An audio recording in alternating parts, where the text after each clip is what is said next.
కోమటిరెడ్డి రాజగోపాల్ రెడ్డి, కోమటిరెడ్డి బ్రదర్స్లో వెంకటరెడ్డి, రాజగోపాల్ రెడ్డి. కోమటిరెడ్డి రాజగోపాల్ రెడ్డి ఆ మధ్యన అకస్మాత్తుగా బీజేపీకి వెళ్ళారు. ఎందుకంటే కాంగ్రెస్ పార్టీ విజయం సాధ్యం కాదనుకుని భారతీయ జనతా పార్టీ అయితే సాధ్యం అనుకున్నటువంటి ఉద్దేశంతో వెళ్ళారు. బీజేపీ ఆయన్ని రాజీనామా చేసి గెలవమంది, ఆయన రాజీనామా చేశారు, కాకపోతే గెలవలేకపోయారు.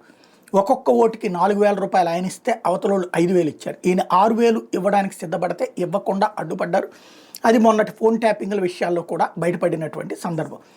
ఆ విధంగా అక్కడ పోటీ పడి డబ్బులు ఇచ్చిన ఓటమి పాలు కాక తప్పలేదు. అయితే ఆ తర్వాత జరిగినటువంటి ఎన్నికల్లో ఏదైతే ప్రధాన ఎన్నికలకు వచ్చేటప్పటికి అంటే ఈలోపు భారతీయ జనతా పార్టీలో చాలా సిన్సియర్గా పనిచేసిన బీజేపీ అక్కడ బండి సంజయ్ని తొలగించాక ఒక్కసారిగా మారిన పరిణామాల్లో బీజేపీ గెలవదని చెప్పి ఆయనకు ఉన్నటువంటి ఆయన టీం అంచనాతో సీన్ మారింది. అందులో భాగంగా ఆయన రూట్లోకి వచ్చేశారు.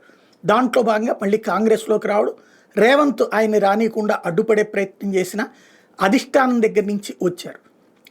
అందులో భాగంగా ఆయనకి టికెట్ ఇవ్వడం, మళ్ళీ విజయం సాధించడం జరిగింది. మంత్రి పదవి ఖాయమని నమ్మారు. అయితే కోమటిరెడ్డి బ్రదర్స్లో కోమటిరెడ్డి వెంకటరెడ్డికి వచ్చింది, రాజగోపాల్ రెడ్డికి రాలేదు. అది ఒక అసంతృప్తి. అప్పటికి మళ్ళీ విస్తరణలో వస్తుందని నమ్మారు.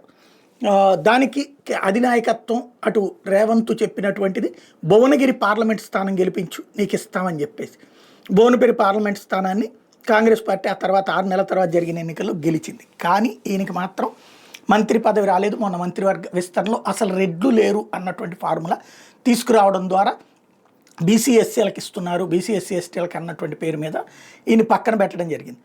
అప్పుడే అసంతృప్తున్న ఇవాళ బయటపడిపోయారు.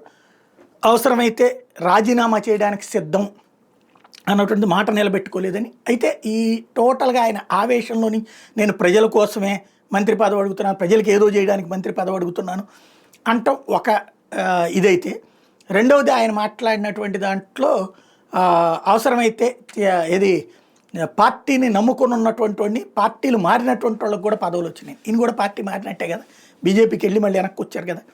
ఆయన కూడా తనను తాను కూడా విమర్శించుకున్నారు.